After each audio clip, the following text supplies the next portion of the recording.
continuamos en Objetivo Universidad y como te adelantamos al principio del programa, vamos a estar analizando un poco sobre la situación de la educación en nuestro país, sobre los conflictos que tenemos hoy en el presente y sobre lo que el gobierno aspira, lo que quisiera hacer con este modelo finlandés. Así que para eso hoy nos visitan Verónica Piovani, es la decana de la Facultad de Pedagogía de la UMED, Universidad Metropolitana para la Educación y el Trabajo, y también Sebastián Novomirsky, que es director del profesorado en Comunicación de la Facultad de Periodismo y Comunicación Social de nuestra universidad. Así que gracias, chicos, por venir aquí. Hola, buenas tardes. Bueno, arranquemos de lleno explicando un poquito a raíz de este acuerdo que firmó el gobierno con autoridades de Finlandia para ver si pueden traer el modelo para acá. ¿Cómo, una reflexión de ustedes, cómo ven el panorama? Bueno, mira, esta idea de extrapolar o de importar modelos educativos de otros países también tiene un poquito de seducción y de marketing, porque en realidad hay que analizar, bien decías vos, cuáles son las posibilidades, las viabilidades, la sustentabilidad, teniendo en cuenta las características de nuestro sistema educativo, de importar ese modelo. Y para eso hay que analizar, sin duda, las condiciones de ese país, cómo es ese país, antes incluso de analizar cómo es su sistema educativo.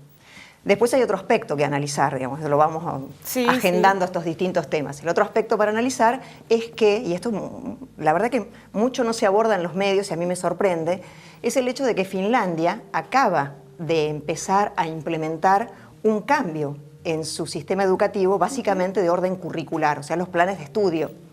Y eso es nuevo, es experimental. O sea que el modelo que estamos de alguna manera intentando importar o que pretendemos nos asesore, es un modelo experimental que está transitando su primer año. En 2016 recién empezó a implementarse este cambio, que es un desplazamiento hacia algo que ellos llaman la centralidad en el aprendizaje por fenómenos o tópicos, donde desaparecen las asignaturas, algo muy parecido. Claro, que reducen las horas también de estudio. El autoaprendizaje, parecido a lo de la secundaria del futuro, que así se llama aquí, el modelo que se quiere implementar en Ciudad de Buenos Aires y quizá en algunas otras provincias. Bueno, algo parecido a eso, pero lo particular es que estamos de alguna manera intentando usar como modelo algo que todavía no ha sido probado. Ese modelo exitoso del que tanta fama mundial ha gozado Finlandia no es el mismo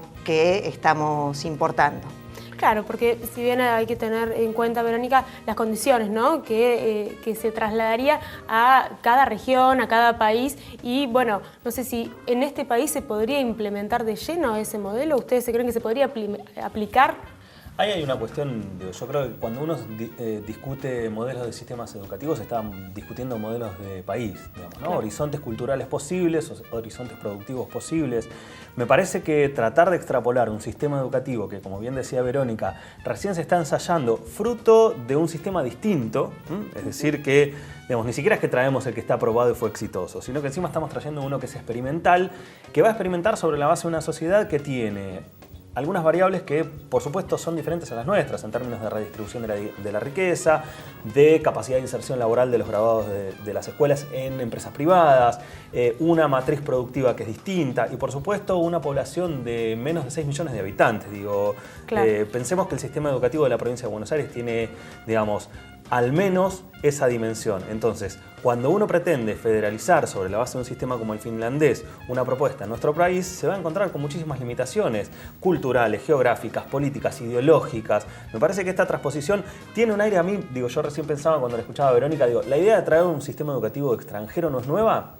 Hay que ir a Sarmiento, ¿no? Los 64 o las 64 maestras y maestros norteamericanas que trajo Sarmiento. Pero me parece que ahí había un proyecto de país, había un momento histórico, diferente. Y por supuesto, ese momento histórico marcó contradicciones en nuestro sistema educativo que hasta el día de hoy, uno las podría sintetizar en la lógica civilización y barbarie, pero no vienen al caso en este momento, pero se siguen reproduciendo. Entonces, ¿volvemos a querer importar un sistema educativo? ¿No nos creemos con capacidad suficiente después de la experiencia que hemos tenido en el Instituto Nacional de Formación Docente con Verónica, con la Ley de Educación Nacional y con otros espacios que han producido realmente formación significativa de nuestros docentes, como para poder nosotros, en una discusión plena, por supuesto tomando experiencias de fuera, pero digamos, pariéndola de nuestras propias entrañas, armar una propuesta pedagógica que interpele a nuestros estudiantes hoy. Yo me quedo un poquito con eso. Sí, seguro. Y además tenemos muchísimos profesionales capacitados justamente para pensar, bueno, ustedes son dos de ellos, para pensar también el desarrollo de la educación que podríamos tener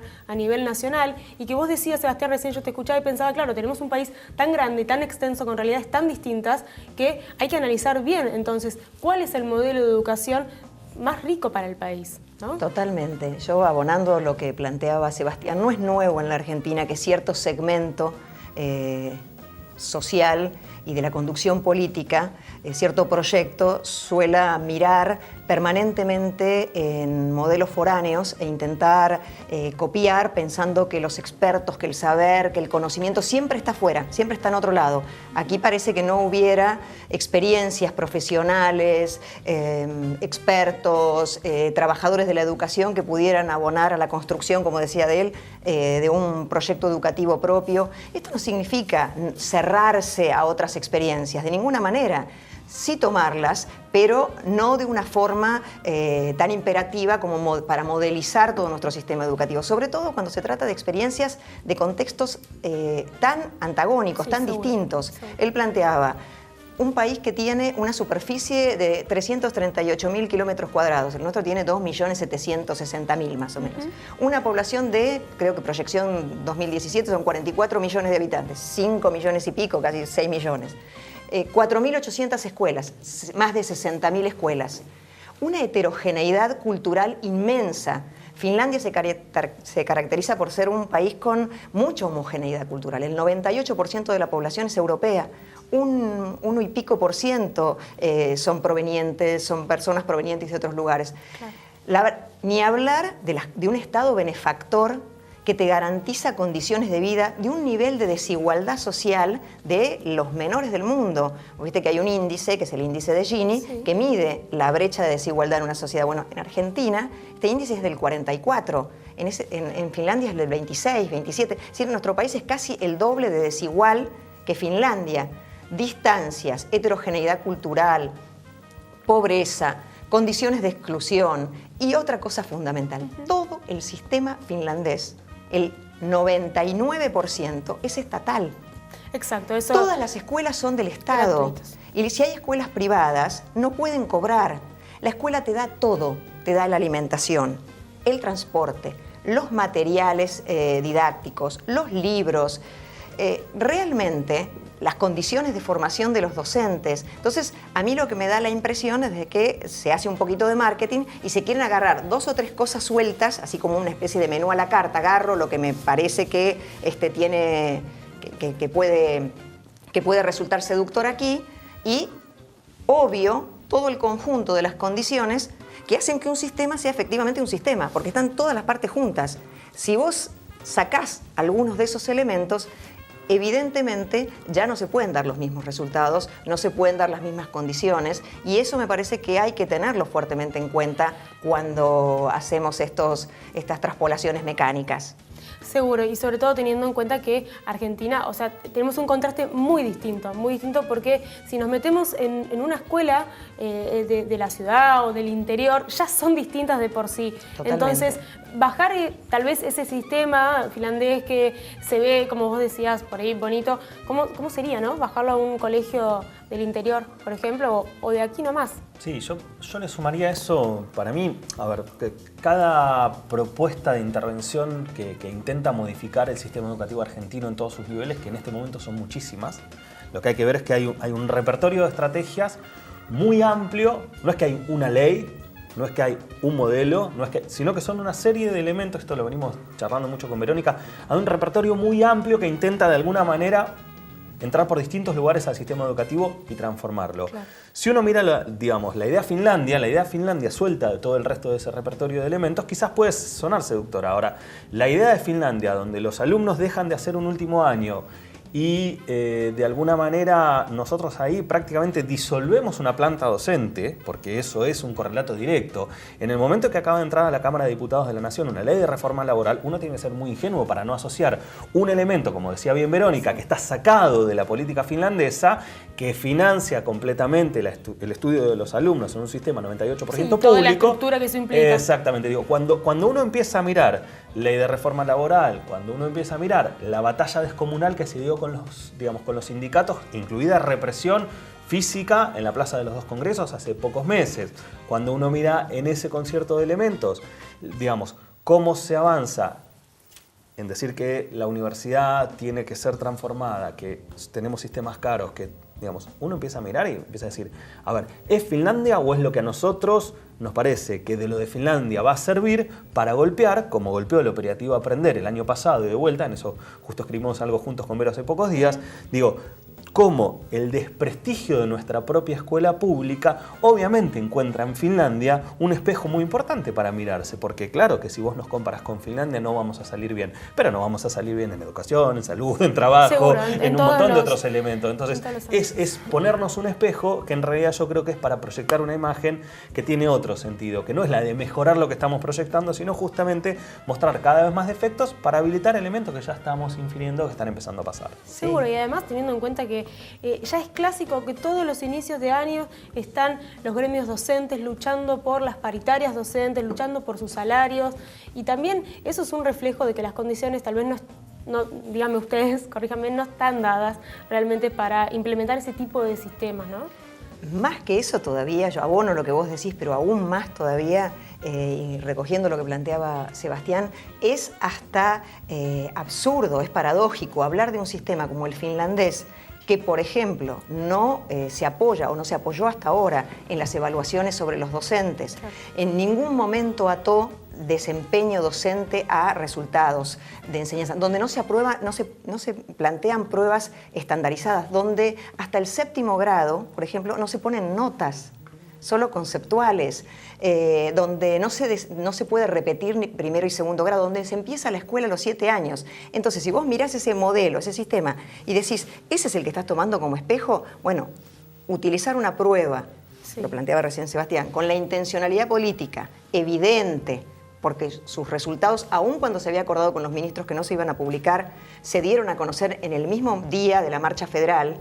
Entonces, y en el marco de la negativa de la paritaria nacional, bueno, resulta evidente que la intencionalidad política de ese operativo era desprestigiar la escuela, desprestigiar a los docentes y con ello, además, habilitar todas las reformas que se pretendía hacer sobre la escuela y en particular sobre la escuela pública. De la mano de ellos, la aparición de otros sujetos pedagógicos que aparecen como colaborando con el Estado. Aquí también hay una reformulación del lugar del Estado.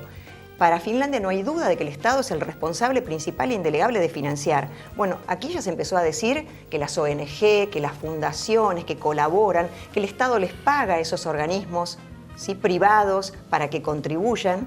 ¿Sí? El Estado les paga, los contrata. Entonces, en ese contexto, nosotros vemos todo el mapa completo, ¿sí?, de intentar desprestigiar a los docentes, de ingresar estos actores privados, ¿sí?, en el sistema educativo. Vemos esto y vemos el modelo finlandés y, bueno, evidentemente estamos muy lejos de estar apropiando ese sistema. Estamos eligiendo cosas sueltas que encajan en un esquema y en un proyecto educativo y de país que va efectivamente y claramente para otro lado, que no tiene nada que ver con el Estado benefactor, sino justamente con todo lo contrario. Sí, sin ir más lejos, uno por ahí si tiene un contacto con algún chico de un colegio secundario, ve cómo se ha avanzado tanto en los últimos tiempos en materia, básicamente, por ejemplo, Conectar Igualdad, ¿no? Las compus donde la tecnología llegó al aula y cómo también los docentes se fueron adaptando a esas tecnologías. ¿Qué pasa, por ejemplo, con el Conectar Igualdad? ¿Cómo para el año que viene ya en el presupuesto bajaría para el uso de la tecnología? Entonces es como, hay contradicciones. A ver, hoy nosotros en el año 2015 llevamos digamos, a ser uno de los poquitos países del planeta que tuvo el pleno de los estudiantes secundarios con una cobertura universal de entrega de máquinas cuando superamos los 5 millones de máquinas entregadas. Un año y medio después estamos en un déficit de 800.000, es decir, había que entregar 1.300.000, se entregaron menos de medio millón, por lo tanto ya hay 800.000 chicos que ingresaron al sistema que no tienen máquinas. Entonces digo, hablamos de un sistema de vanguardia como el sistema finlandés, pero no estamos resolviendo las necesidades supuestas de modernización de cada uno de esos establecimientos educativos y de los chicos que están ahí adentro. Entonces, me parece que lo que hay que buscar es, que no es tan difícil, las contradicciones obvias que tiene, porque la verdad que el problema no es el modelo finlandés. Claro, no el problema es cómo nosotros estamos, a partir de una estrategia comunicacional, presentando el modelo finlandés como horizonte, pero que en la práctica estamos haciendo cosas completamente, y esto lo marcaba muy bien Verónica, que contradicen incluso el modelo finlandés. Ni siquiera hablemos del beneficio de nuestros propios alumnos de las escuelas, que contradicen directamente ese sistema que estamos intentando importar. Está bien. Sí. Acá es una lucha, por ejemplo, el tema del boleto estudiantil, Seguro. que no llegó a los terciarios y se logró después de una inmensa movilización estudiantil y social. Finlandia tiene garantizado el transporte en la educación Seguro, básica. Sí. Son todas contradicciones, sí, contradicciones y luchas evidentes. que tardamos años en conquistar, y lo hablo desde una universidad pública. Exacto. También, donde aboga este programa en defensa de la universidad pública. Estamos en una universidad de excelencia y también defendemos la educación pública en ese sentido. Bueno, gracias chicos por venir a analizar este tema tan importante y que seguramente vamos a seguir hablando, ¿sí? Muchas gracias.